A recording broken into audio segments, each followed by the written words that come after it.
welcome to our seminar. What we're here to talk about today is the truly seismic ground shift that has occurred in the world of communication between our church organizations and our various public. It is just remarkable how significantly the world has changed. If you were describing the PR tools available to the public relations director of the church in 1965 versus the range of tools that are available to that PR director today. And that's what we're here to talk about today, is to help you get a paradigm for thinking about managing that change. And as you will see, we are in the midst of a significant change. Witness yesterday's newspaper. It reported in USA Today that by the year 2020, there will be 50 billion users on the Internet of Things. The Internet of Things are the microchips in your refrigerator, your stove, your watch, and all of the other appliances that will be part of your life. I never even heard of the Internet of Things until yesterday, and by 2020, it will be pervasive. I think that's a startling example of how quickly this area is changing. To address this topic today, we have with us a wonderful panel. I did not know all of them before we met yesterday, but I have to tell you, I think you're going to enjoy their input. For example, we have with us Crispin Kettelad, who is the Associate Director of the Virtus Programs for the NCS Risk Services. She's presented Protecting God's Children program to several thousand participants. She's trained and managed a team of facilitators around the country, and there are more details of her bio on the sheet in front of you. Also, Christy Lee Lawley, who's the Communications Director of the Summit Church in Orlando, Florida. Weekend attendance of more than 4,000 people. One of the first churches in America to use Twitter and Instagram to communicate with an audience. Has 13 years of graphic design and marketing experience. Welcome, Chris. Patrick Moreland joined Church Mutual Insurance Company in 1980 and currently serves as Vice President for Marketing, has written dozens of insurance and safety articles, and has given talks at government and denominational gatherings on these topics. Welcome, Patrick. Peter Persuti is also here. Spent the past 12 years as Managing Director of Arthur J. Gallagher & Company's global religious and nonprofit practice. Before that, spent 20 years as a leader in the public sector and in technology firms, named Power Broker annually by Risk and Insurance Magazine since 2007, and has received numerous awards inside Gallagher. Finally, we have Brandon Smith, one of the corporate attorneys from Brotherhood Mutual, member of their Privacy Data Security Team. Received a JD from Regent University, and in 2014 earned his commercial property casualty underwriter designation. He assists ministries with management inquiries related to insurance. So here's our format for today. We do want to encourage you all to join in the conversation with your questions. For format, we have a few key questions which we'll bring up, and then we'll address one of the questions to our panelist who is prepared to respond on that topic. Following that topic, we'll give an opportunity to the other panelists to comment, and then we'll open the floor to questions from you all. If you have a question, if you would, unfortunately, tape the microphones to the floor. So you'll have to get up and walk over to the microphone if you do have a question. And also, we will have a period for questions at the end, and the panelists will also agree to stay afterwards. If we don't get to your questions during the session, please come up afterwards, and we'll be delighted to discuss those with you. Well, first, Crispin and Christy Lee, would you help us understand what is the purpose of the social media policy?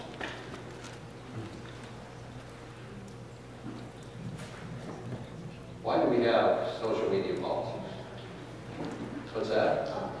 I'm sorry, I was thinking we were going to delve into the 3 main social media sites. We're coming to that. Why is it important to have a social media policy?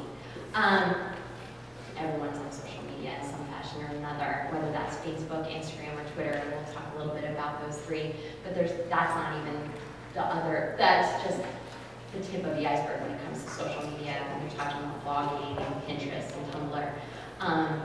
But it is the most relevant thing that we can be doing right now to be on social media. So there's a lot of risks about social media, and we want to delve into that today and what are those risks. But my question about social media is, why did my church form a social media policy? And that's, once again, because everyone's on social media. And so I want to delve into the four things that my church surrounds themselves when it comes to social media policy.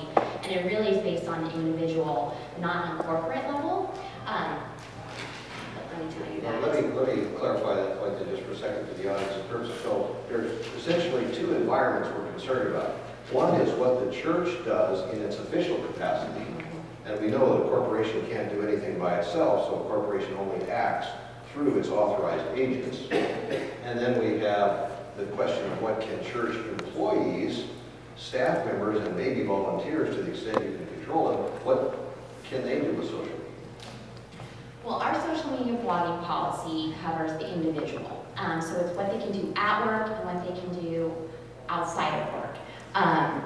We want to make sure that the individual who doesn't have it in their job description is limited on social media during the workday. That's number one. Number two, we want to make sure that they are not disclosing some of its confidential information on social media sites unless it's approved by the senior leadership. And three, when monitoring or when mentioning or referring a belief by Summit Church, we want to make sure that they are commenting that they are a staff member, but also mention that it is their own belief, because it might not be in line with what Summit believes. So if they're commenting on a position that Summit Church might have, we want to make sure that the audience that are following them understand that that belief, that comment that they're making about Summit Church's belief is not Summit Church's, but their own. And then four, we want them to have the same weight as that they would put on etiquette and respect in the office place as they would on social media.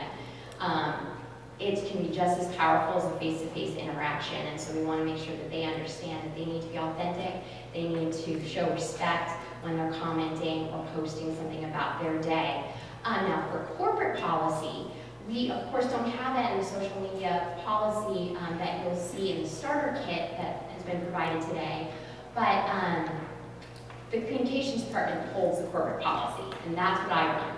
I have a department of 6 to 7 people who are constantly on social media in some fashion or another, and we all are holding the same etiquette that is being set by the social media blogging policy that Summit Church has on their handbook. So we want to make sure that we are being accountable for what's being said. We want to make sure that we are only posting what's approved by our senior leadership, and we also want to make sure that every post that we have is an intentional post on the right forum, and we'll get back to what those forums are, and that they're all being directed towards the belief of Summit Church, which is our vision. We've got a 5-part vision to reach people, connect to Christ-centered relationships, teach truth, serve others, worship God, and so we want to make sure that every post drives them closer to that and to know Jesus more. Would it be an oversimplification to say that if I'm looking for an acid test for any use of social media, it would be something like, does this glorify God? I mean, could it be that simple on social media? Don't post it, don't tweet it, don't Instagram it unless it's glorifying to God. When you're talking about social media communication for our church, yes, that is true. Like, you want to make sure that it leads people to a deeper understanding of who Summit is, who they are as a church, and who God is when it comes to church communication. Now, an individual posting on their site, they don't necessarily have to do that. Well, I guess I'm a role I'm comfortable with, the devil's advocate. As an attorney, I would say, if you are tweeting and you're an employee of Summit Church, shouldn't you be saying, in effect, nothing publicly unless it glorifies God?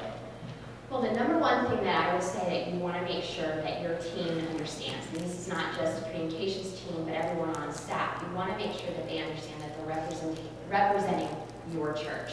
that people are looking at them as leaders within the church, no longer just individuals attending church with them. And so yes, everything that they should post should be representing Christ in some fashion or another. So, Crispin, when we talk about social media, what is social media? What's the definition of social media? Well, social media has a very broad definition. It can be defined in many different ways. But one way that we could define it for our purposes today would be to say that it is any type of interaction, any type of communication that is facilitated through several means. And these are not, including but not limited to the following. You could say anything that is facilitated through a laptop. You could say any type of communication facilitated through a smartphone or a tablet or a gaming console or a gaming site, any communication through those means. You could also say anything through the internet, anything through a cell phone, a mobile device, anything through email, through webcams, through any type of social networking sites, including Facebook, Instagram, Line, Snapchat. There are various different sites and different applications that we can include here. Also, anything that's communicated or shared through a content sharing site or a blog or a microblog, such as Twitter, for example. There are a variety of different ways that you can define social media, but I hope that kind of helps us put parameters on what we're talking about today. So, we're having a little bit of a technical issue here, but in a second, for some of us, I wonder, just by show of hands, how many of you have an Instagram account? Maybe 20% or so. Of the others of you who do not have Instagram accounts, how many of you know what Instagram is? About half the room. That's pretty good. How many have Twitter accounts? Ooh, very nice. Facebook? I think a better question is who does not have Facebook. Let's see it. We've been advised by our younger panel members that because all of you have Facebook accounts, the 20-year-olds no longer do. Well, just so you know, Facebook was so threatened by Instagram that they bought it out for $1 billion in 2012. They said that was the social media site that scared them the most because Facebook wants to be the photo sharing site that everyone goes to. Could you show us Instagram for those of you who do not have one? And I also would like to make a comment in terms of in our dress rehearsal I mentioned is that I've noticed that one of the dynamics we all have to think about is this is a moving target. As I talk to my children, they're moving from Facebook. Why? Because we're all there. So, I just think this is fascinating that we're all sort of talking about Facebook and they've well moved on to Instagram. I had trouble logging onto it, actually. I think this is my Yes. right. Well, Instagram mostly is a mobile site, so you can't really do anything online, but this is just so you guys can see it on a desktop computer. But what makes Instagram so great, and I think why people like it so much, is that it's strictly, oops, I'm sorry.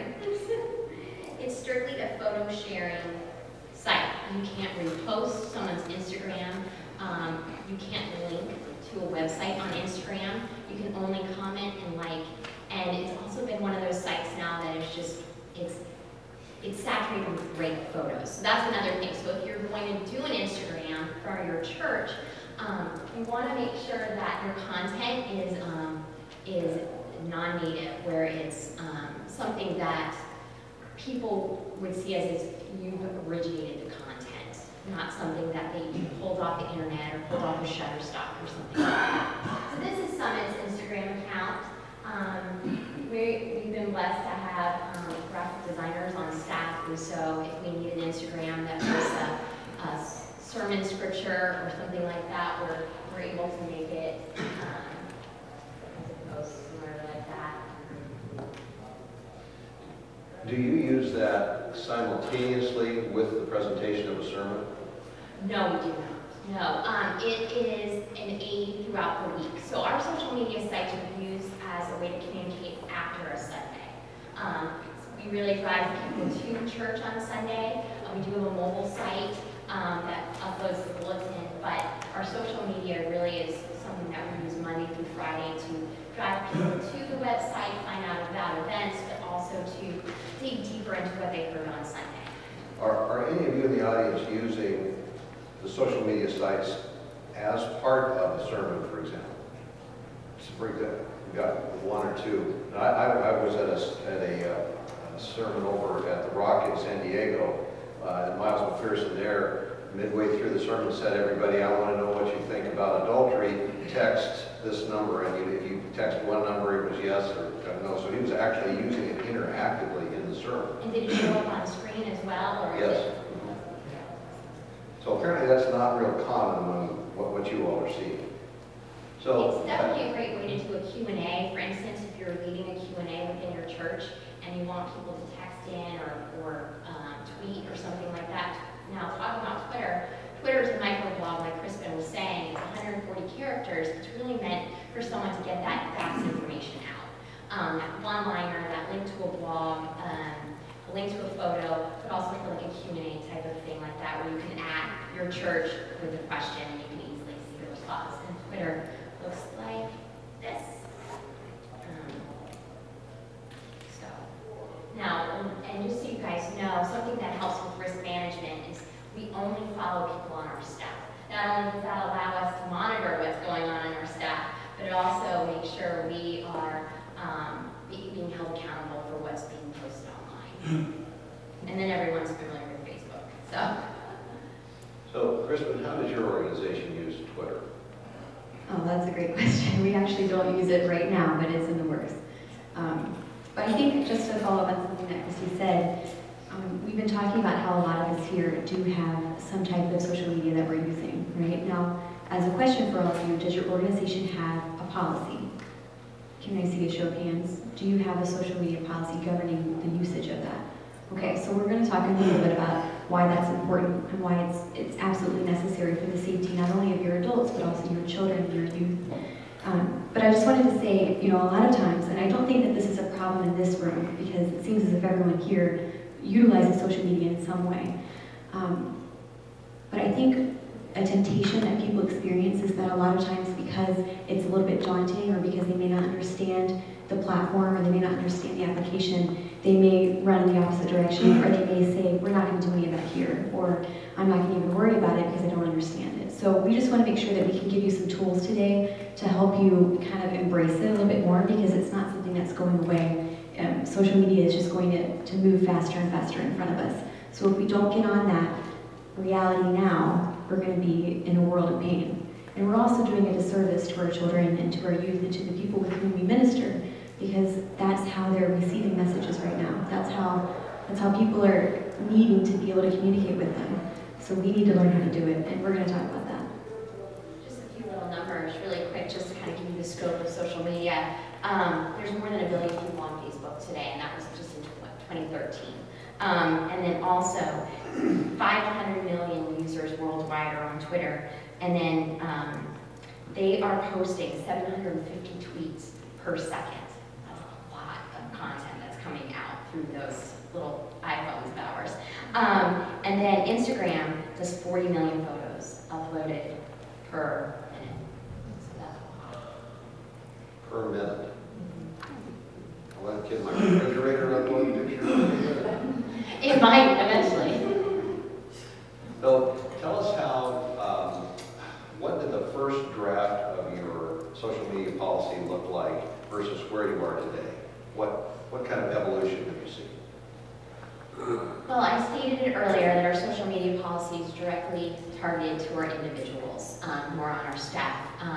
But like you're saying, Kristen, like social media is not going away. So it is, but it is ever changing. And I like what you were saying yesterday about how it should be specific enough, but allow for growth. And can you explain that a little bit?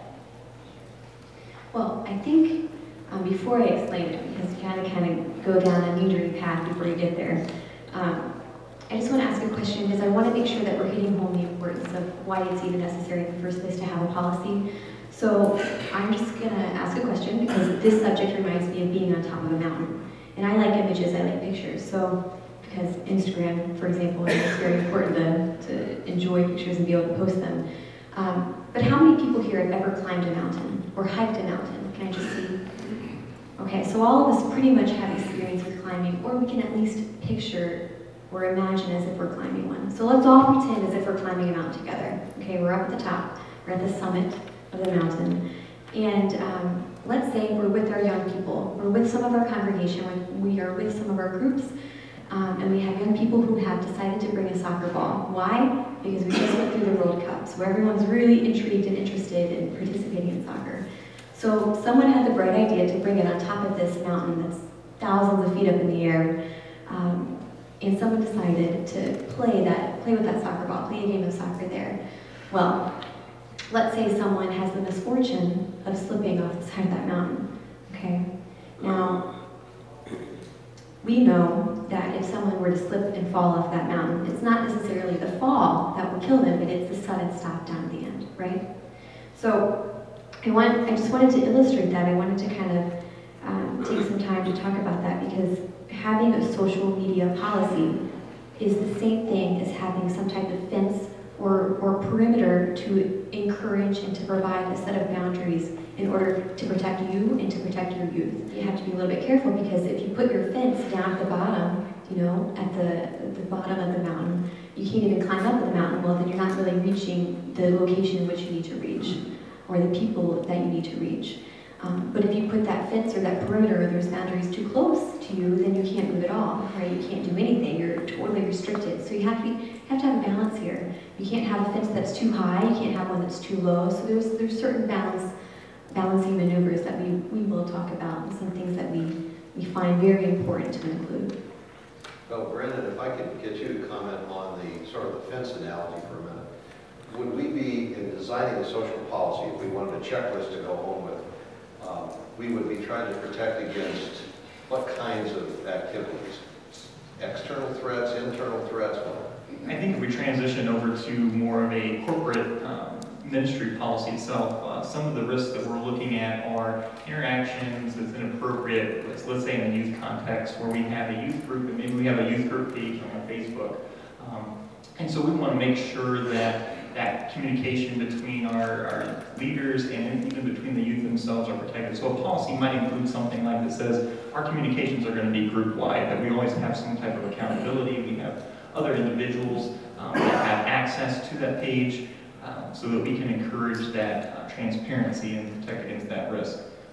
If you have a Facebook page, how many of you have youth Facebook pages? Okay, this is good. Have you checked out those privacy settings on a youth Facebook page? Because there's 3 different kinds. There's a open, a secret, and a closed setting. The open setting lets anyone and everyone on Facebook join your youth group page. So potentially we would have someone that could be a predator or have some type of previous criminal background that's getting into that page, and now being able to access your youth group members and having their contact, and now we're having one-on-one conversations with someone you didn't even know came into your group.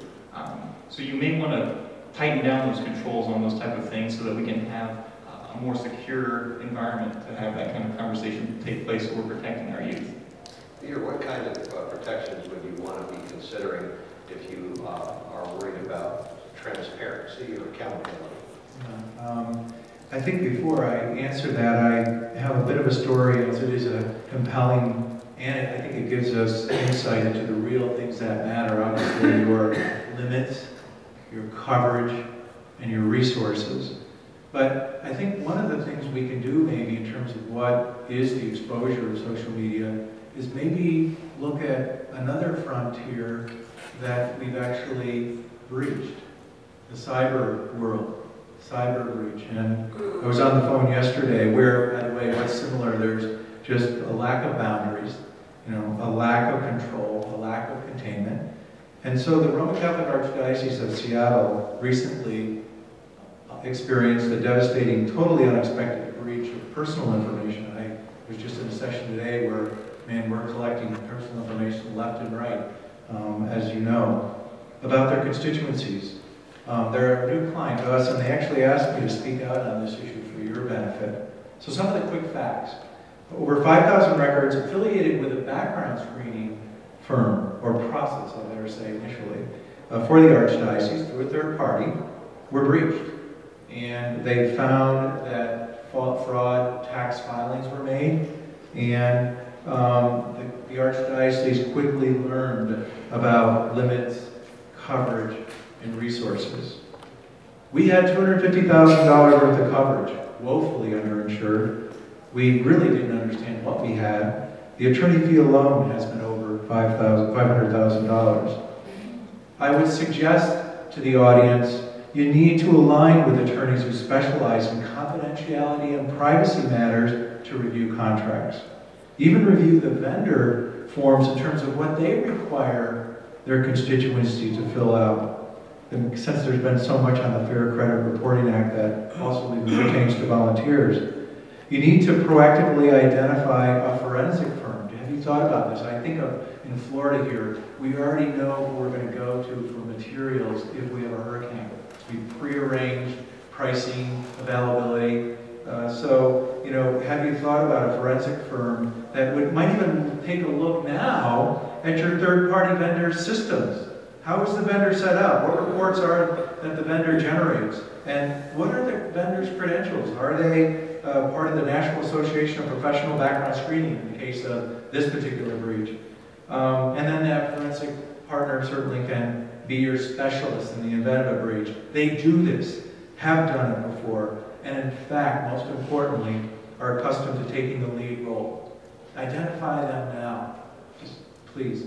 So back to the question, what really matters? Your limits, your coverage, your resources.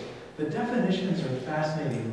The coverages are definitions, and I've found it's like sexual misconduct. What is personal injury? Think of how that definition has changed. And think about how that definition changing has precluded coverage, increased coverage, whatever it might be. But definitions they tend to limit coverage if you think about it. I mean, they tend to limit coverage. The English language is only so rich. So how do you make sure you have as broad coverage as possible? The big one is, do you have coverage for violation of intellectual property rights? Be careful of such phrases as coverage for media activities. Is that limited to your website? Or are the definitions more broad to include publication of written materials, videos, etc.? Think about the postings of photographs, artwork, video, music, lyric forms, essential elements in communicating a church's message. Is Twitter a feed, a considered publication, when the word publication is not defined? So, time to define these as best we can. Personal injury is another interesting term I mentioned a bit ago. Sometimes you'll find exclusions for electronic bulletin boards and chat rooms. Don't let your coverage eliminate coverage for any libel, slander, or defamation in a social media or blog environment. Peter, let me interrupt there for just a second. So are you saying this diocese hired an outside firm to do their background check? Yes. The outside firm had 5,000 confidential records that probably included social security numbers, addresses, names. And somebody hacked into the outside vendor, got the information, and then filed phony tax refund claims and so forth. And now the diocese is having to pay money because of what happened to the third party? The Archdiocese is also, whether it's vicariously culpable, they are, yes. And of course, my first question is, well, what is the response of the third-party vendor? And it's a very separate. They're each going along their own paths. Obviously, the third-party field, they still have no answers to all this. The thing is, the money has been spent, and they are woefully underinsured. And so, to give you, by the way, a context for how fast this area is developing. I was checking the paper on June 29th in the Phoenix area. One of the reporters came out and asked each of the cities what they were doing to sort of ready their organizations to deal with this problem. Maricopa County's Community College District Board just approved $20 million to cover losses from a breach they had in 2013. Pretty big hit in that budget. That was an uninsured loss. The city of Mesa has hired an outside company at a cost of $100,000 to do an external audit to try to penetrate the security of their system. So that city's being proactive, putting money out front and hiring a challenge firm. They bought $5 million in cybersecurity insurance. And they emphasized mandatory training for all staffers who handle this kind of material. The city of Chandler threw up their hands and said, we think it would be better to outsource this. So they're trying to hire outside vendors so their staff doesn't have to handle any of this kind of information. But if the archdiocese case is any guide, unless they've got the proper insurance, that may not even be a sufficient strategy. So one of the city of Tempe, when they were asked about it, the best answer they could come up with is, we have an IT department who requires our people to change their passwords weekly. I just think it's important for us to just recognize how much we can walk hand in hand with our insurance providers, and just ask them for advice, preemptively before anything happens. You don't want to be reactive, you want to be proactive. So that's why it's important to be able to talk to some vendors and ask them, how can you protect me, and then make sure that you increase your scope so that you can prepare for things like this, even involving social media, for example. Really quick, I saw in the starter kit, when you read it, talking about insurance policies and how you might have created an insurance policy a few years ago and it's already outdated. And so that's something like Kristen's saying and everyone's saying here, just make sure that your insurance policy is up to date. Well, I do. Insurance policies are not standard.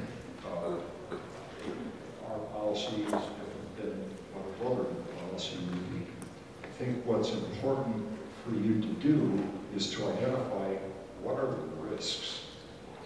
Once you identify the risks, then you can visit with your agent, no matter what company it is, to see if you're covered, and if not, how you can be covered. The conversation so far, in addition to data breach, which is very significant today, everybody knows the Target case, but it also happens to small. The discussion has largely been around youth, but it's not confined to youth with social media. Prior to coming here, I met with some of our attorneys. What are they seeing in terms of claims activity that come out of social media? And the common things are, yes, youth. Virtually every sexual molestation claim that we have in its beginnings has roots in texting and emailing and sexting. But we also see, in addition to the sexual molestation matters, copyright infringement. There's a poem that some of you are probably familiar with called The Dash. We have had multiple letters from the owner of that, our customers have, demanding thousands of dollars. In the old days, you wouldn't get caught. If you liked it, maybe you put it in your printed church bulletin. Now some churches are posting it on their website, posting it in Facebook. There's ways to search. And the owner of that poem searches, and they can find it. The same with photos. You can't haul off photos from the internet and use them on your Facebook or your web or even in a printed brochure. They might have they might be copyrighted. You might have to pay a small fee to use them. Churches get in trouble for that. You have to watch the same as in person or in print. You have to watch for defamation of character. What you say in social media counts just as much, maybe even more than if you said it in person. Harassing, threatening, intimidating, ethnic slurs, anything that's protected by law, you have to be careful on. Certainly the inappropriate contact with a minor, I agree totally with Brandon said on that. You also have a risk of confidential information getting out. Data breach is certainly a way, but it can also happen through social media. You might inappropriately, almost unintentionally, comment on somebody's health status. You have to watch all of those elements and look in your own situation. What is the potential for you? Then go to your insurance company and find how it is covered or how it might be covered, or maybe in some cases it can't be. But you need to know that. So we're really trying to develop a checklist that says, check one, what things can we do to put a boundary around the behavior of our own staff involved here to make sure they comply with copyright laws, defamation laws, privacy laws, HIPAA laws. Well, if they're not trained in that, and nobody sat down with them and said, by the way, these are the concerns, or this is our policy, then your organization is probably going to be held by a jury to be negligent for failure to train in fundamental legal concepts. And the core to your training effort has got to be a well thought out policy, and what we're trying to help you with now is make some questions that as you look at your policy or look at a sample policy, you're going to be saying, protect, and by the way, the media kit, there's the index for it if you download it.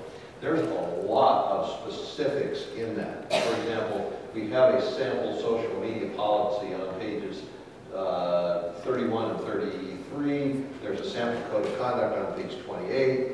And as you're going through this, you want to be writing notes to yourself. How does my policy cover copyright? What's the process for teaching our staff of how to do this? And what are we what's the process for them in deciding when they can use a picture, when they can use a poem, and so forth? But this is a tremendous resource. If you spend a little time in reading through this, I think you'll find a lot of very specific items. You know, one thing that struck me is this particular article by my colleague who has about staff of 30 people it's on the Eastern Shore of Maryland. So I had to take a church that you all know very, very well. It's anonymous. But, you know, we would think that as a leading church in America, that they would have, have good coverage. And he actually did the review, and it was not very good. In fact, we do have fun in our side of the world as well, and we do have a hall of shame, and apparently this policy went in there, so I'm not going to tell you where it's from, who it is, but even the biggest and the best we're all challenged by this.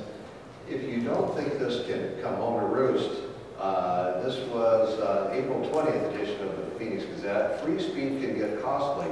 A 51-year-old Scottsdale woman posted remarks on a consumer website to complain about her rhinoplasty at the Desert Palm Surgical Group. She wasn't happy with her nose job. $12 million judgment in Maricopa County Superior Court. The plastic surgeon collected, or got the judgment. The lady is now bankrupt and working for a volunteer organization. Simple post. So, I mean, this is real. This can be a real deal, and we've already started seeing the cases. Let me switch gears just for a second and talk about how we might use the social media tools if we have some kind of a crisis-type situation or an urgent need to communicate. And we just happen to have a veteran of a couple of such crises. Christy, could you tell us a little bit about your experience in the crisis management use of social media? Definitely. 2 years ago, unfortunately, our senior pastor, who was our pastor for 10 years, committed adultery. And he let us know right after Thanksgiving. And so he resigned. And that left our senior leadership, that left staff, left us reeling. We couldn't believe it. It was with a past employee. We knew this person. We were just shocked. And we knew we were so floored. What was our congregation going to be like? What were we going to say? How did we not know? We knew they had questions. So the first thing that we did is we gathered the whole team together. We wanted to talk with them first, share the information face to face. And then the second thing was to ask them, just like it is in the policy that we have in our handbook, to not post anything on social media sites. This was confidential business information. We would rather it be said through our senior leadership first than addressed from a staff member and putting them in a position where they have to talk about it and they're ill-equipped to do so. So Chrissy, are you in effect saying to your staff, gossip can be digital? Definitely gossip can be digital. And what a horrible place to put our staff in. And so I know that it's probably insurance flags or HR flags are coming up when I said, please don't even post about your day. Like, not even post like, I've had such a hard day. Because that, oh, I mean, you guys know, you're on Facebook. Oh, what was your day like? How was it going? And then what do you do? I mean, how do you respond to that? It only puts you in more of a rabbit hole. And so after that, we put a core team together. It was our HR team, it was our senior leadership, it was some members from our governing board who have business backgrounds, it was a PR guru who works at another church who deals with crisis all the time, and then it was me. And I was allotted as the point person to communicate to the staff. Did you have an attorney on that crisis We team? did not have an attorney. That I know of. They might have been communicating to them via phone or through email, but in that meeting at the time, we did not have an attorney present. What about the contact with the insurance carrier? Well, Kaylee, who was our HR person, would have been in contact with our insurance carrier. So one of the takeaways, by the way, from thinking about how to respond to a crisis is the idea of assembling a team that you've thought about in advance, and you've intentionally said, you know, if we have, and Chrissy, what did you say the percentage of people under the age of 20 or that was in your church? Oh, well, I know I did not, but we have a very young congregation. So there's a large number of 18, 19, 20, 20 Definitely. Yes, I mean, if we have done a church survey in the last couple of months, and it's about 50% of new people are 18 to 25. So that, if you're thinking about putting a team together, the baby boomers, of which I'm that generous, we would normally think about, let's find all the gray hair we can and get them together in one room and we'll fix the problem. But it may be, in this environment, part of that response team should be a 20-year-old. I mean, they definitely know how to use social media. And so, yes, the first thing would be who is your person of contact? Who is going to be the one communicating to your staff? Because that's a big thing. Your staff wants to know what's happening. And so if they know that an email is coming from me, I'm the communications director, so they knew if an email was coming from me, they knew that there was going to be some information on how they could address their core team of volunteers. And then, of course, it is getting that team together. And then it's figuring out who needs to know what, when, and how. Is it through a blog? Is it through church communication on a Sunday or during the week?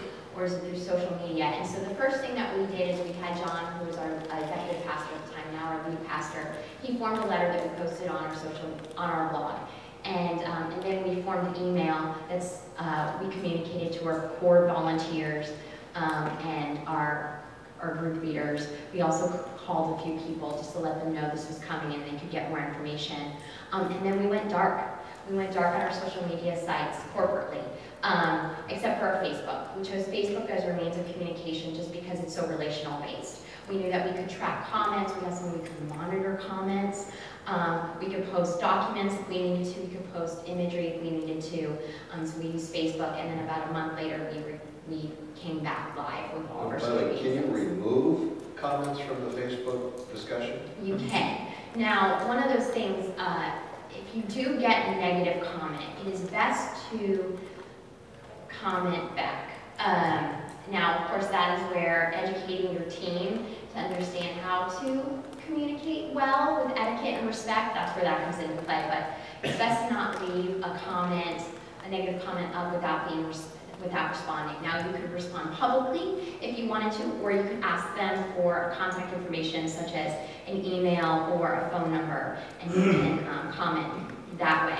And then also, for us, just on a regular basis, when we do have comments that come in that are a little bit more risky, we sometimes go to our senior pastor or our campus ministers and ask them to respond. So it's not just solely on the communications department.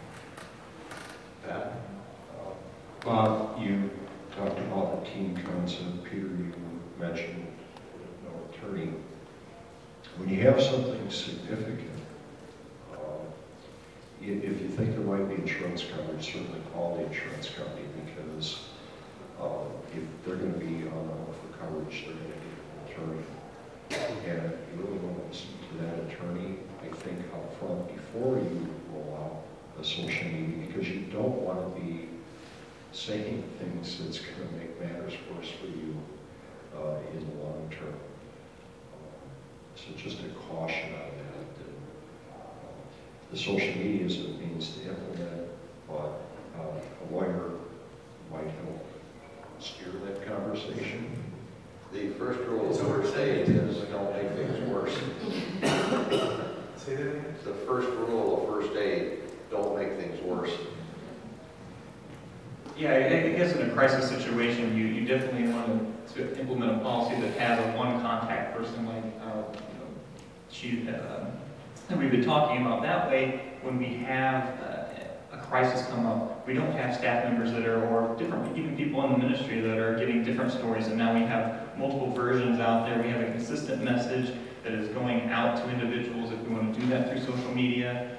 Again, having that attorney reviewing those messages that are going out can help you steer clear of defamation claims, invasion of privacy claims, because potentially in a situation where it's a very personal matter, it's not public knowledge, if we make a statement that's somewhat inaccurate from a factual basis, now we potentially have this person bringing back a defamation claim against our ministry. So we want to be very cautious when we are putting out statements like that, that they've been reviewed, that we know we're keeping it generally at a high level, and having those discussions internally with people who need to know, rather than potentially posting it publicly on a social media site. So thinking through each of these issues, especially ahead of time, can help you respond quickly and not make those mistakes. Just, again, this is a little bit of a far-out comment, but I'm looking at another world called higher education, and one of the things that we've done there to reinforce the importance of these first minutes and moments of communication and contact and all that is that because of the Virginia Tech, because of some other situations, one of the things that carriers would feel even strongly about this is that we have put like $50,000 of PR support with an expert that's agreed by both to be actually part of the coverage, actually. Brandon talked about you might be paying somebody as an example, but you also, you don't want to be admitting guilt in that matter. In Christy Lee's case, the individual was an employee at the time, I believe you said, of the affair. Well, she resigned. Technically, before the affair started. Because you could end up with an employment practices case, and you don't want to give the jury a healthy ammunition up front, because anything social media would be no different than any other written document. It's discovered. That was my concern when we were talking about first communications. Could you use the mic? It just got really serious. When you were referring to your initial communications with your team, you mentioned via email. And it would be my understanding that you would never put anything in an email that you did not want made public. Well, Because all of those emails are subpoenable, retrievable, etc. So when you're communicating with your core team, right? That's a it wonderful should note. not be an email. Can we have a big amen for Sister? Yes. Yes. That is very true. That's why it is good to have one key person who's doing all the email communication, because they are aware of what can be said, what's being said behind closed doors, and what can be said publicly. Also, just a note too, like email, it can be just as detrimental as social media can, right? We actually had a situation a year later, unfortunately, that same pastor, he took his own life. And so we were once again dealing with crisis, but a little different of a crisis because he'd been out of the pulpit for 12 months. And there were many people who were attending summit who actually didn't know who our senior pastor was a year before. So how we handled the situation was a little differently. But we were so clean with our communication plan a year before, where communication was strictly coming from me to the staff, and so they knew. And at the time that we found out that he passed away, we let our team notify their volunteer base with the news. And one sweet person on staff gave a little too much information, and not necessarily factual information at that time, because the autopsy report hadn't come out yet. And that email got sent to the Orlando Sentinel, and that became the lead on the article. And so we basically said something that wasn't necessarily true at the time, but became true later. We kind of took the lead by accident. Now, we didn't fire that individual. We did talk with that individual. We did share how communication like that should not be coming from that individual. It should only be coming from senior leadership. And so it was just a lesson for our church that was very young in crisis management about how to deal with crisis management. Peter, would you share with us some thoughts on the process for aligning social media policy with our insurance coverage? Well, I think you kind of have to start with your exposures first in terms of understanding what your exposures are. But I was thinking about, when I looked up there at the policies, and I thought, gee, I wonder how much I as a church could just copy this. In fact, in the last session, I see Debbie in here that I was just at. That's what it was all about. Who's got a policy? Can you share it with me? And of course, you need to have your own authorities review that. But I think that's a great start. I think we do have a duty of care on the, forget about the coverage side. We need to start with risk management, with policy as one of the aspects of that before we start figuring out our coverages. Because again, this is such a black swan, if I can use that term, world that I just, you can never be guaranteed of coverage, but you certainly can be guaranteed of duty of care, which is probably one of the most strong litmus tests right now, if you will. So just as a start, maybe others can jump in. Maybe our carriers. Sure, as far as coverage, I mean, most insurance policies is if we need to get down and talk to our agent and talk about what type of coverage do we have. Do we have personal injury coverage, which is generally defined to include things like defamation, invasion of privacy, copyright violations, and then what type of exclusions do we have in our policy that apply to our personal injury coverage? Does that include things that I do online? Do we have coverage if we're doing podcasts of our sermons afterwards and that's posting online? Is there specific coverage for that? How does that relate to our personal injury coverage? Do we have issues as far as emotional injury? If we post something with a religious message and post it publicly and some group or individual becomes offended and we have a suit based on that, maybe it's a protected class of some type where under the law, so we have a claim like that. How does our emotional injury coverage look under insurance policy? And again, what type of exclusions do we have there? If we have an exclusion, is there additional endorsements that we can buy that brings that coverage back in? So this is just a kind of conversation we need to get with our insurance agency and talk about these specific issues so we can know ahead of time where our coverage lies and what type of things do we need to guard against as potential exclusions. Do you think it'd be a good idea to start that discussion with your own list of worries? I mean, it may be a great drill for your church committee or your social media committee. What could possibly go wrong? And make a list of the things, the horror stories you've heard, the things that wake you up at night, how much coverage do we have for this, how are we going to, and actually write them down so that when you meet with your insurance agent, you can ask some very specific questions. Because candidly, I've had a few of these meetings with insurance agents, and I find a very wide variety of competence in answering. And especially if the person who happens to be your agent is the State Farm guy who just happens to sit on the board, who normally doesn't write church insurance. There's no knock on State Farm. But you really need to make sure you've got an insurance person who understands this type of law and this type of coverage. And even then, you make your list, and if it gets to the attorney level, the typical response will probably be yes, depending on the circumstances. Every case is fact-based, so two different cases might be just slightly different. One could be covered, one could not. Insurance policies are not easy to understand. You're mostly administrators. You might have actually read your policies, but you can find in some policies you might find a specific grant of coverage for any of the things that we're talking about, whereas in another policy you might not find it, but you also might not find then it's excluded. It doesn't mean it's not covered because they haven't excluded it. So a contract is not a contract when it comes to insurance. There are some key differences that you have to analyze.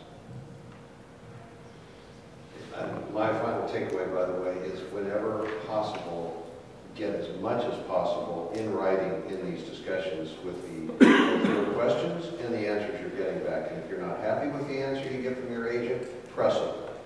Make them bring in one of the industry specialists from the insurance company.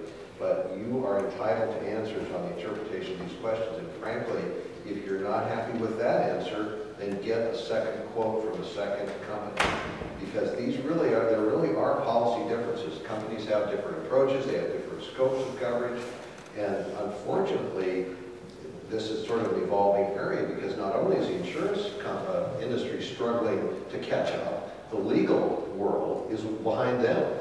The legal system is usually 2 to 4 years behind the latest technology because it takes that long for a case to wind its way through the trial courts and then the appellate courts. So you guys are on the front lines and all your reinforcements are a couple years behind you. Let's talk a little bit about, I'm sorry, go ahead, Kristen. Well, I just wanted to ask, so we've been talking about insurance policies, and we've been talking about the need for having a code of conduct or a policy at your location. Are there any questions as to what needs to go into that child and youth protection policy itself? Yes. Okay, I'm seeing a lot of heads. Yes, where is it? All right, I'm sorry. Well, I just want to make sure, because I'm just seeing some faces in the audience, and I want to make sure we cover that, because you know what, that's a tricky question, because you don't want to isolate or limit, your policy to certain things. You want to make sure that it's broad enough. And I always have concern. I work in safe environment programs. I train on that, and I write policy on that, and I write training on that. So if you're just focusing on one area, such as a code of conduct, well, there's a lot of other areas in which somebody could kind of come in and take advantage of your location. So you don't just want to have a code of conduct or a policy. You want to make sure that you have proper screening, right? You want to make sure you have your background checks, as we were talking about earlier. You want to make sure that you have training for your adults, not just on your social media, right, but on everything. What if a child goes to that person as a trusted adult and says, somebody abused me? What is that person supposed to do? What's their chain of command? Where do they go? Also, you want training on knowledge of warning signs. What are some problematic actions or behaviors that someone would be taking that would need to be communicated to certain authorities? So these are all the things that kind of have to be implemented all at the same time, because if you're just implementing one or two, there is a big open door for somebody to walk in there and take advantage of you, your location, and your children. And when someone is abused in a church setting, for example, the repercussions of that are even greater than when it's in a different setting. Why is that? It's because when people are in a church setting, there's an expectation that there will be an interaction with God. Okay, so if someone is abused in a church setting, it's a lot harder to heal from that and to recover from that because of that God-like association, or that association with our Lord. So that's just some background on that. Now, let's talk about the policy itself and some really critical elements that need to be included within that policy. Number one, there has to be an idea of transparency, okay? You have to ensure that whatever your communication, whatever your interaction, whether that be in person or online, that interaction has to be transparent. So what do we do when we have online communication, for example, which by its very intrinsic nature can be very isolating? You have one person and another person communicating through email or through social media or whatever the case, and that has a very intrinsic nature of being outside of the sight and hearing of other people. So your policy has to have certain things attached to it, such as more than one person has to have the password, okay, of the social media account. Your individuals who are working on behalf of your church or your school or whatever type of setting it is, they should all be using the one account, okay? They shouldn't be using their personal account to be interacting with the people within their ministry. These are just some examples to increase your transparency. And there's additional examples, some very specific examples that I could list right now. Or you could go to this little packet that we have, that we've established for this ebook, that has all of it listed out, and it has a guided framework for that, on how to be more transparent and the importance of that. If I could clarify, so you're saying our church should have one Facebook page? I'm saying each individual ministry within your church has the possibility of having their own ministry page. Now, you could have an overarching page for your entire church, but if you're going to be interacting with people within your ministries, it needs to come from one church-sponsored site or multiple church-sponsored sites. Does So that we make might sense? have one for the youth ministry, You could do that. but the key is to have more than one person who has the password and who is regularly monitoring. Right. And that youth ministry page isn't through that specific person. Like, it's not their own personal Facebook page and they put a logo up. It is actually from the church. So one of the policy rules might be, nobody, no staff member, no employee, no pastor may use the church logo on a personal digital social media account without the written consent of God. Another one might be that through their own individual pages, right, their own individual, like my personal individual accounts, for example, a rule or procedure might be that I don't friend students. I don't friend minors, for example. I don't have communication with minors in that manner. Tell us what you mean by that. You don't friend somebody, are we talking about Facebook now? So, well, that's a great point. Good question. Whenever you have the capacity to have some type of social media website or some type of interaction or some type of account, there's always the possibility of interacting with others, okay? So you would need to ensure that if you are operating separate from your church, right, with your own individual accounts, you would need to make sure that your personal communications are not with people that are in your ministry that would be minors, okay? Does that make sense? Does that help? So you don't want to like their comments? Now, there's a distinction. What I'm trying to do is make a very large and great distinction, a very discrete example of how you should have your individual pages that you all talk about, and then if it's something that's happening within your ministry, okay, then that all needs to filter from that one or multiple church-sponsored pages. That's really the point that I'm trying to make here. And you can well, you can have someone follow you that's a minor if it is a church web, like a social media site. So those are some examples of how to be transparent, and we can come back to that if there are additional questions on that. Another thing would be an example of transparency. If you have a cell phone or a personal cell phone, you would want to make sure that your youth ministers, for example, are not using their personal cell phones unless it's an emergency, and that emergency should be outlined within your policy. They shouldn't be using that to contact the youth. They should be using a sponsored cell phone at your location.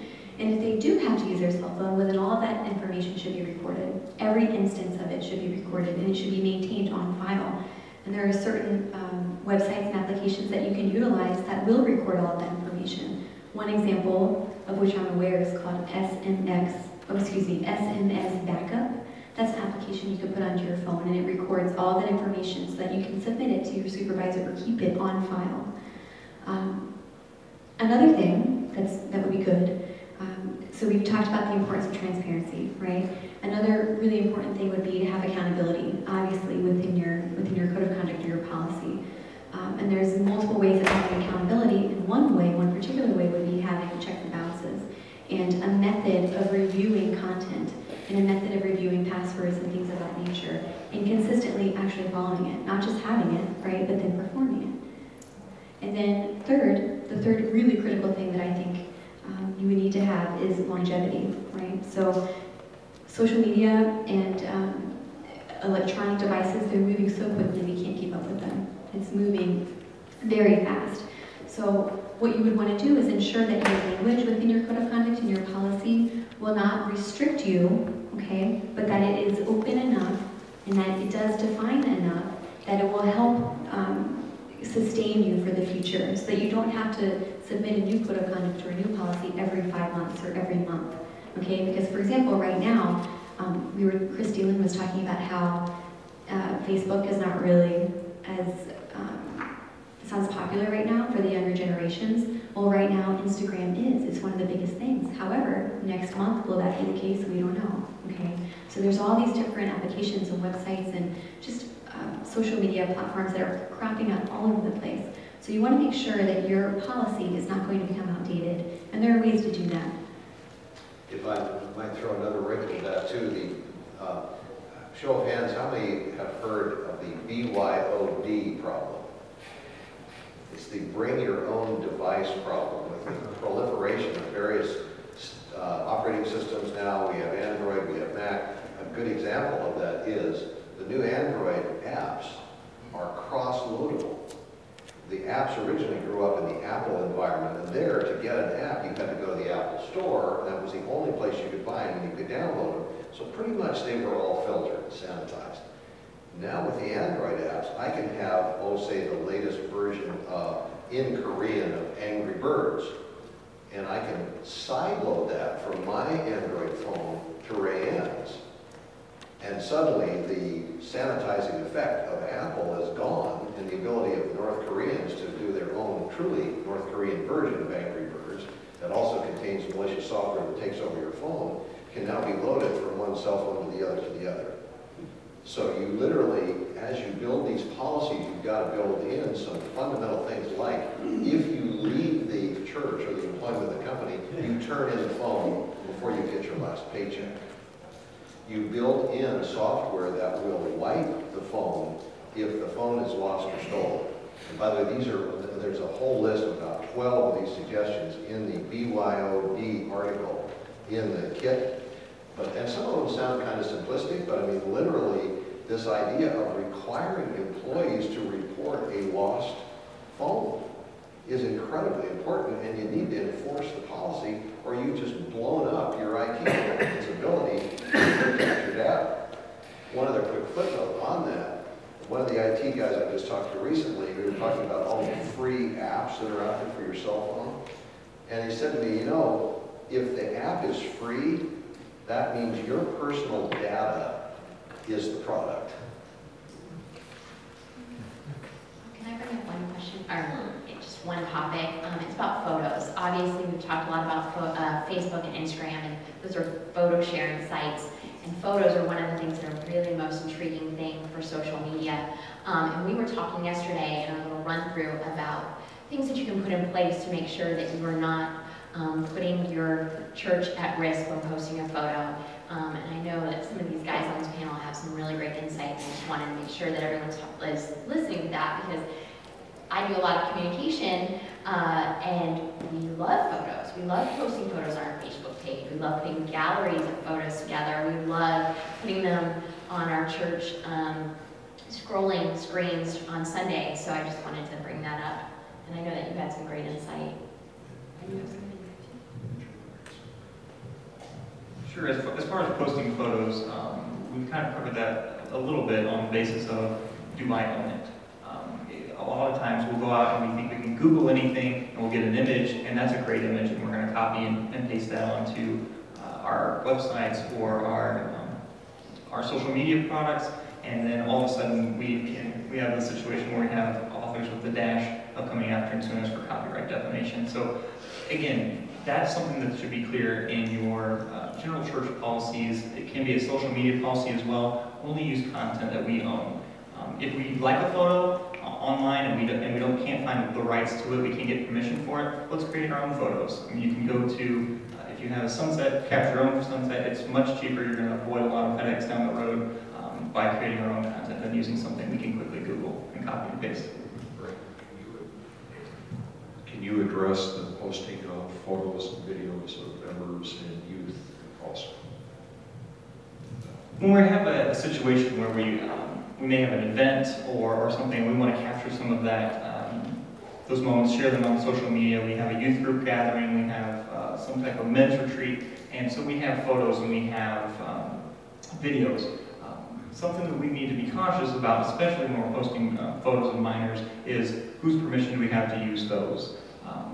Each individual has a protected right to use their image and their likeness, and if we are posting someone's likeness or image on our websites without their explicit permission, that can open us to liability. So we want to have an agreement that we issue to the men that are going on in the men's retreat and just say, we agree to allow you to use our image for what purposes. We need to be specific about that. Are we going to post it on our social media site? church website? Are we going to put it in a church bulletin? If we're clear about the types of ways we're going to use these photos, then that can help protect us from those potential liability. Are you guys seeing cases, actually, either of you, in terms of this infringement or this issue, especially on the defamation side? Or We haven't put the potential is there. And is there a difference between a public forum and a private forum in this area of the law? In other words, if I have a church picnic with 200 people, do I still have that same expectation of privacy of my photo? We're getting into a little bit of risk management versus what we're legally required to do. If we're in a public space that's open to the public, typically there's less expectation of privacy. So if we take a photo and use it, from that we have a lower risk that we're going to be open to liability. But if we're in a private place that we have an expectation of privacy, that we don't expect that our image will be captured and used, then we're in a higher risk. And so in any situation, to the extent that you can get those agreements and get them signed, we're just ensuring that we have that protection from the ministry in place. Well, we have Brandon with the microphone. Something that I'm sure faces our administrators is, how can I use the social media when I want to hire somebody? I'm thinking about evaluating a job candidate. What can I do? What can't I do? Sure, and that's a good kind of transition into, we're talking about spreading our message out through social media, but like we mentioned, there's so many people out there using Facebook and using different types of social media. What type of information can we get back so that we know the applicant is a good fit for our ministry, and what risks are associated with using that type of social media data? And so sometimes I think when we transition to online, I think we assume that the laws and the rules automatically change because it's got to be different because it's online, right? But if you go look through your general employment law, and those issues still apply the same way generally. So if we're looking at a social media website about a candidate, the things that are protected generally about making decisions whether to hire them or not, such as their race or sex or age in certain cases, are generally protected, and there's limitations on what a ministry can rely on when appointing a candidate. So when we come across these type of social media websites, we need to be careful that we understand what the laws, not only federal law, but in our state, because state law often parrots federal law, but then expands upon it. So it'll include different categories, and so that's different in your state. So you need to get with a local attorney to determine what exactly can I not rely on, and what do I need to avoid, because if I make an employment decision based on something that's prohibited, now we're looking at an employment discrimination case. So if you're in Arizona, get with Bob and he'll give you a reference. Well, yeah, let me ask you a question about that. For example, would I be allowed to ask Rayanne applies for a job as my new paralegal, and can I ask her if she has children? That depends. It's probably going to depend on your state to some extent, but those type of things are the things you want to avoid getting into specifics that's not job related. Okay, so if I can't ask her that directly, and I go to her Facebook page and there she is with 5 smiling children under each arm, I got a problem, don't I? Exactly, and so that's the risk when we use social media. While social media gives us an insight into this person's personality and it's not prepared beforehand, like an interview or resume, maybe we get access to that type of information, and so it exposes us to a lot of it. So we want to limit the amount of contact that we have through that, and a couple of ways you can do that. One is, if we have a group of people, ministry leaders, that are making the hiring decision, let's have another potential individual outside of that has no hiring authority go through that person's social media website page and then gather the information that's relevant to your job application, your position, while removing the other things like the fact that sanitize it. Absolutely, and removing the fact that she has 5 kids and all these other types of information that could be protected by law. That's why I mean, LinkedIn overall is a pretty decent site, I believe, right, for professional information. Right, you'll have LinkedIn, maybe something that you might want to choose the social media platform you look at. LinkedIn's typically more facing forward, and we remove that type of thing, but even that can have some risks and other information that we could gather along those lines. You know, it's interesting as well as I think about LinkedIn. The thing that always bugs me is when I go to LinkedIn and I see that 5 people looked at my site, and it's a strange infringement that I feel, and just wondering, can you imagine that if there were an alert there that a church had looked at my site, if you will? I mean, that's just interesting. Sure. Just because you're suffering from paranoia doesn't mean But again, LinkedIn has that type of feature built in so that those individuals are aware that this type of information is being shared. So you have a better argument that I want this to go out to employers because that is the type of platform that it is. So making decisions on what social media websites we're going to use when we screen employees are good. I think kind of a related issue is certain that we need to know about as religious organizations is that we generally have the right to discriminate based on religion. And so we can prefer candidates who share our same beliefs. And so using a social media platform to find out if an individual shares those things and it's more of a personality fit are things that we can do. And there's generally exceptions to the law to allow you to do that. Again, make sure you know what your state law says, because again, those things are different, can vary from federal law too. And so we want to know exactly what our guidelines are. Pat, have you seen any, can you give us any insight into real-world claims experience on any of these social media issues, or especially any of the employment law issues? Are you, especially if you have any in terms of severity or frequency or? I did not prepare to address that specific claims with the group. We do have, as pointed out earlier, we've had a number of claims on copyright issues, sexual molestation issues. The employment concern is a real concern that our attorneys have. Discrimination applies. When you're using social media, this thing is avoided in any other manner. And yes, we do have claims for discrimination, for wrongful termination, for sexual harassment, and they can happen utilizing social media, accessing Facebook pages the same way as if you discriminate the person. We had an intern count up the number of employment laws in Arizona and federally that applied to a church. It was 172 that we could count.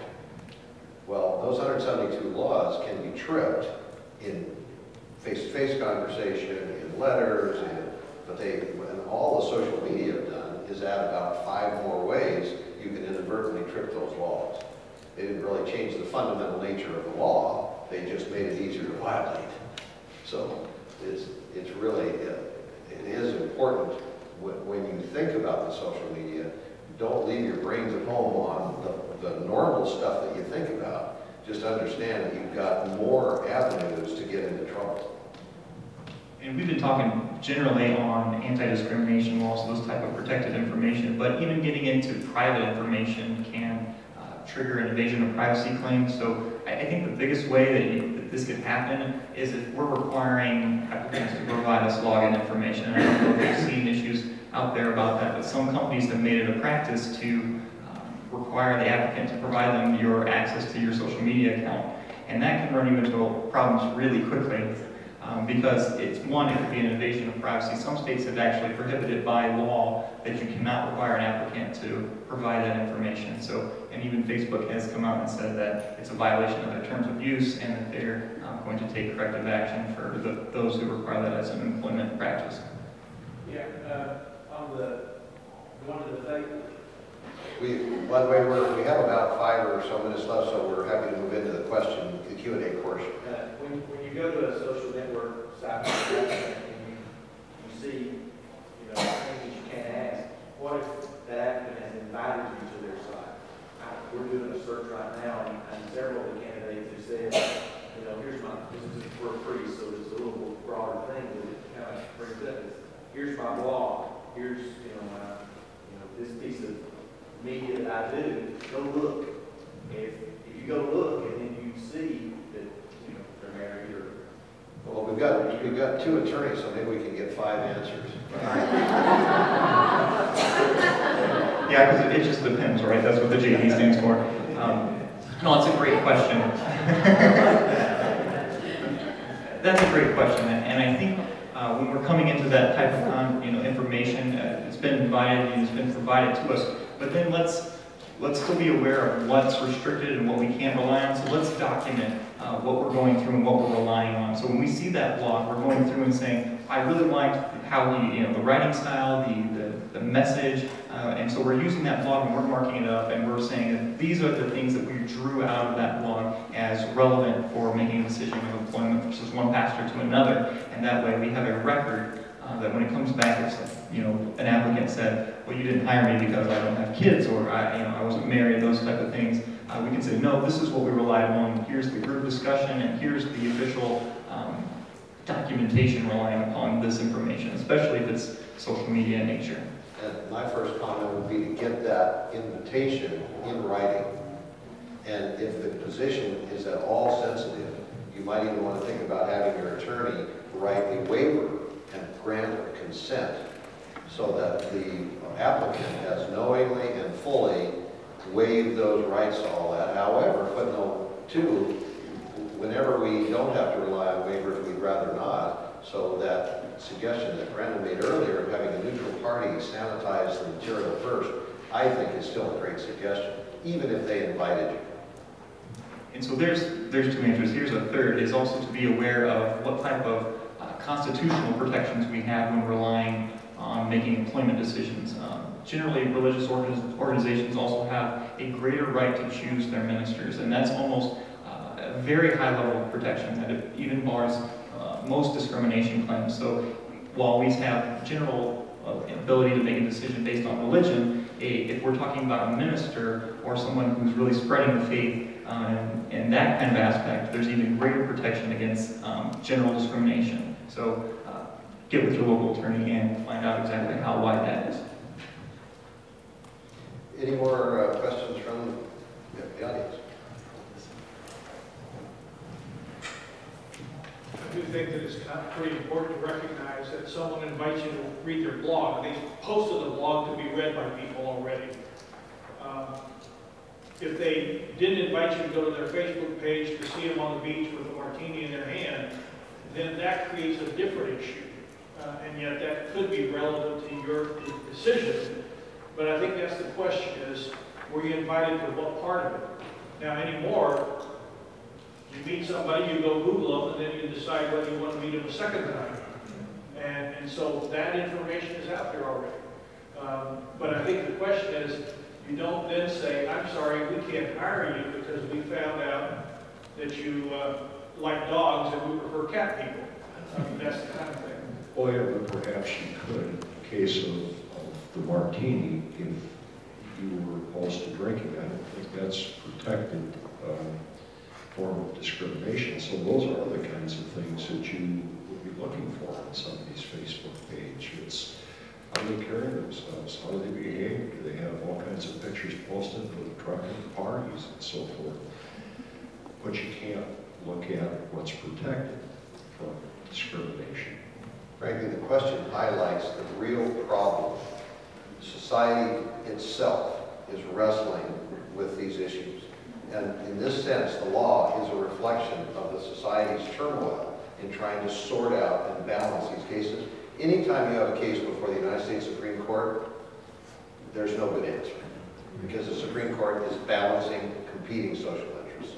So you're going to get confusing indicators, just like that. Sometimes there aren't clear answers. I think also a distinction that we should make is that information that is easily accepted or easily accessed and posted, I think that that would be a distinction. If it's easily accessible and you can see it and it's posted, it's not necessarily private, then that would be something that we would be able to look at. And another thing that we should say here is that from our perspective, so if we're talking about different things here, but if we are creating our policies, one of the things we have to keep in mind with the internet and anything posted on the internet through social media is that we have to have an expectation that nothing is private. Absolutely nothing that's on the internet or transmitted through the internet can have a semblance of privacy. We have to have that and understand that before we submit anything through any of these social media sites or applications. And by the way, key point to your social policy, you want an affirmative statement signed by your employees that they have no expectation of privacy on any email or other transmission which they send in the company system, so that you have the ability to go through all their material.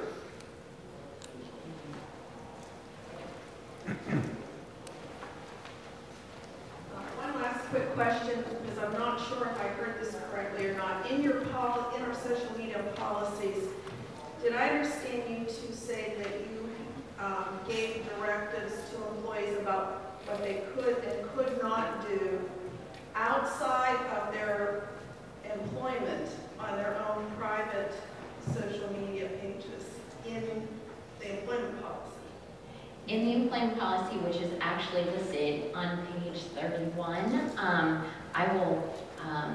want to get it word for word for you so I don't say anything that I shouldn't be saying. So give me 1 second. Yes? There we go. Okay, yeah. Okay, while she's searching, there's always a balance, right? You always have to have balance. You can't have something that's so strict. You can't dictate every portion of that person's life, obviously. What you can dictate is what happens during work hours, right? What happens on their device, if it's your device, for example. When things can be posted. You can dictate if something's confidential, that can't be shared, outside of work. So there's different things that you can dictate, and also if someone is working, let's say that somebody is using a social media device, let's say that they're using a cell phone or a smartphone, and they're doing their work on that phone. Well, that phone just became an extension of the workplace. And wherever they're doing their work, for risk management purposes, if you take something to a Starbucks, if you take a group of children to a Starbucks or whatever your ministry is, if you take them there, well, that location becomes an extension of your ministry. So all of that stuff has to be incorporated into your policy. But there are certain things that you can dictate. Not necessarily somebody's own information for their own personal life on their own personal time. That's not something that we're really talking about including in your policy. But there are very specific things that can be dictated. The underlying legal principle is every employee owes their employer a duty of loyalty and a duty of confidentiality.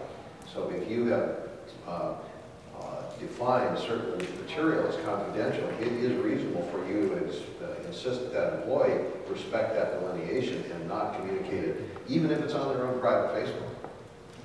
And that's exactly, because this was a time of crisis that we referred that information to them. Well, we are at past 5:15. Thank you. You've been a wonderful audience. Oh, 5:30? Oh, good. Because you're such a wonderful audience, you can ask more questions. Please use the microphone.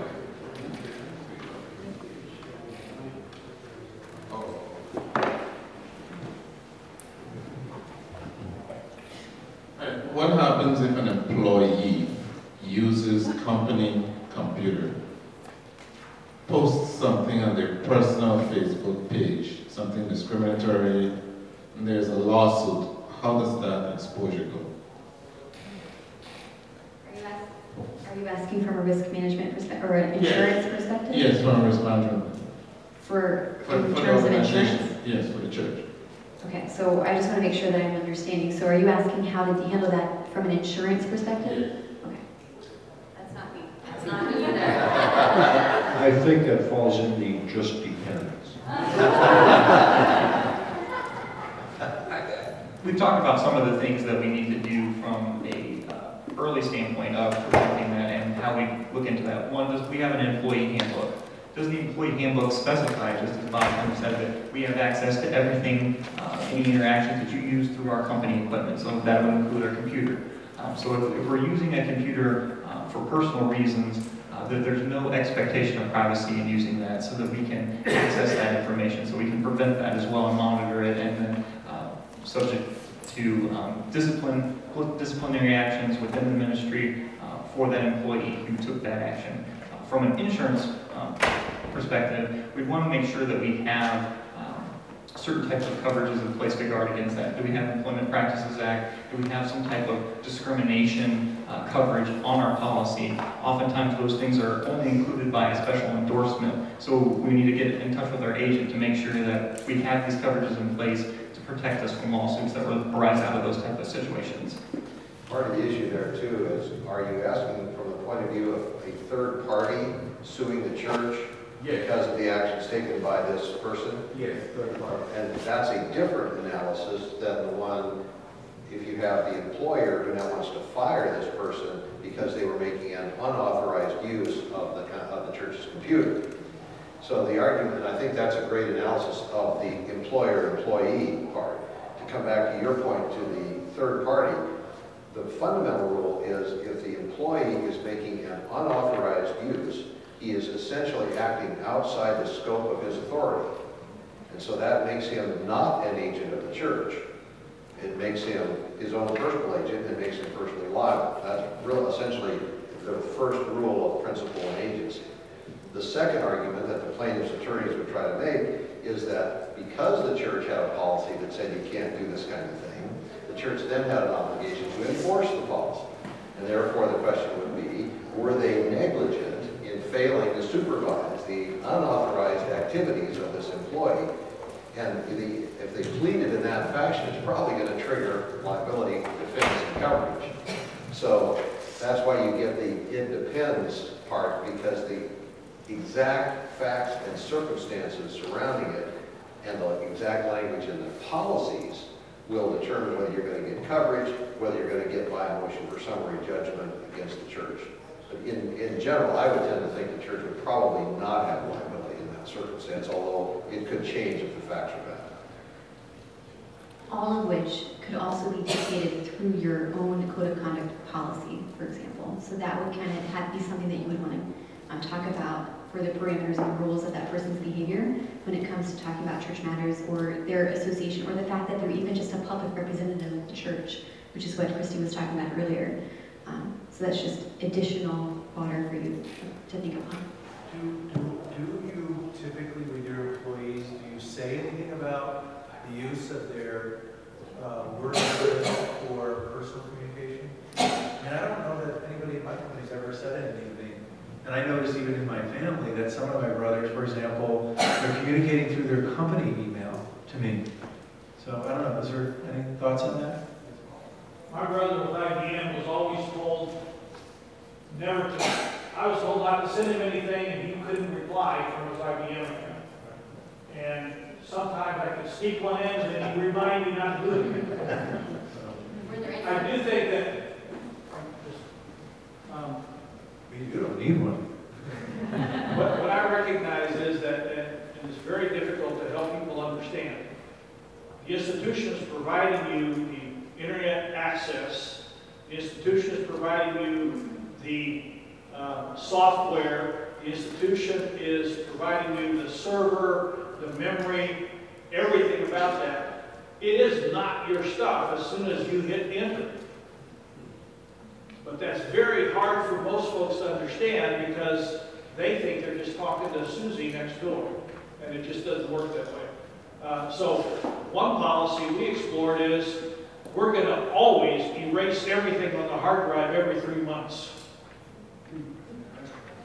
Footnote 1, the Sarbanes-Oxley rule says it's a felony to intentionally hinder, delay, or obfuscate or destroy information relevant to a violation of certain federal statutes, including the IRS statutes. On the other hand, the IRS lets us throw everything out every 7 years. So I think that's one of the questions we struggled with. We never got to that point, but the reality is, if you say we're going to retain everything for forever, you create a different problem. Yeah, I agree. No good answer to that one would be easy. Sure, from a document retention standpoint, we need to figure out what types of documents we have and what are the legally required retention periods for those before we're dumping them out. Because if we fail to keep those for the appropriate amount of time, we're running into liability issues there. But again, as you point out, if we keep everything forever, now we've got potentially sensitive information that we could have gotten rid of we could lose in a data breach, different things, and increases our exposure that way. So I think as far as retaining, deleting that stuff, we have that kind of policy in place. But if you have certain things that you want to purge regularly, make sure there's a difference between what an employee is allowed to use. So is the C drive for ministry work? Is it ministry owned, or is it you have a server that all your ministry documents are on, and the C drive is maybe for incidental personal use, but that's going to be wiped regularly so that they need to back that up on their own. We did that, and then they got mad because we didn't back it up for them, and they lost it. I think that'd probably be something they'd want to say, hey, this is your obligation to back that stuff up with your own personal information. Lois Lerner of the IRS will consult with you on it. Speaking of the IRS, they actually have a recommended document retention policy that you can download off the IRS website. Sarbanes-Oxley only applies to publicly traded companies under the SEC. Au contraire, mon ami. There There are two provisions of it that apply to nonprofit organizations, and one of them is document retention. I think we have more questions in the back there.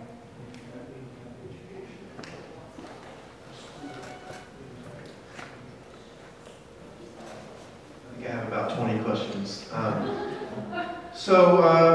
What's the future for churches in social media? Are you guys utilizing Snapchat at all? Plurk, you guys going into virtual worlds? What are you guys doing?